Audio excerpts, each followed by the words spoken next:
Revelation 3981. From the 20th of February 1947. Beings of light are people's spiritual guardians. The beings which are surrounded by light in the spiritual kingdom are in closest contact with me and therefore also share the same will, and they have a tremendous amount of strength at their disposal to implement their will. And thus they are effectively the executives of my will. They are my servants, my authorized representatives, whose actions comply with my plan of salvation since eternity. They take care of countless beings on earth as well as in the beyond.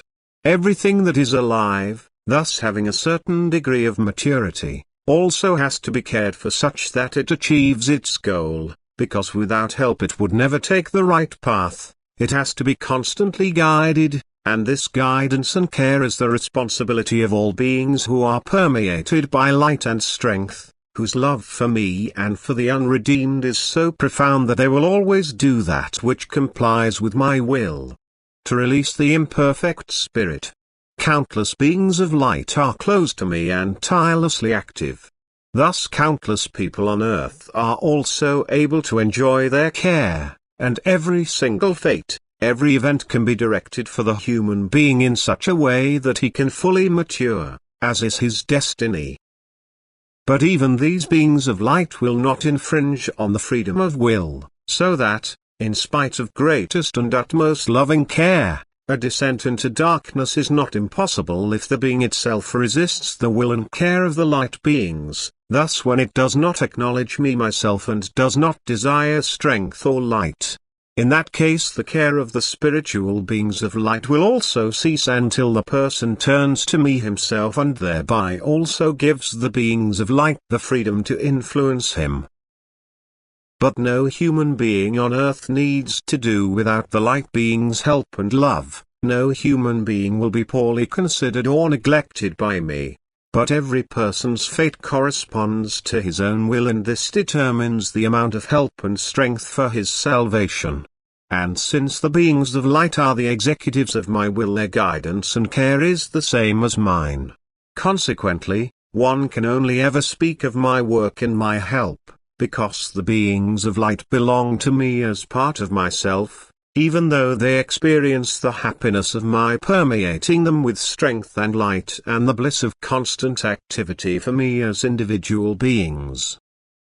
This activity, however, consists purely of executing what my love and wisdom deems to be good and beneficial for the individual souls. Thus the entire universe can be full of souls in need of help.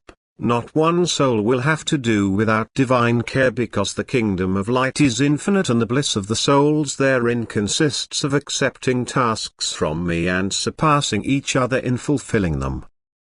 The soul that has become my own through shaping itself into love is also in direct contact with me, and my will, my strength and my wisdom permeate this loving being so that it will not part from me again for all eternity.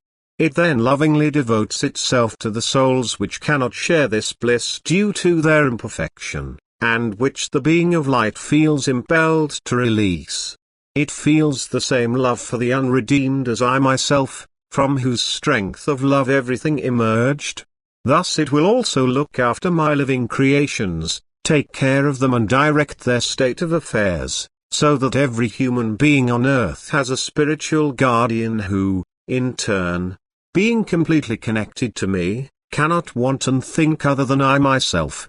I stand above everything surrounded by a host of blissful spirits, but even the smallest and most insignificant being enjoys my care, my protection, and will not be forgotten by me, even if this is incomprehensible to people because their knowledge and strength is limited and they assume that I have the same restrictions too. As long as they are imperfect themselves and have no idea about the power and light of the perfect.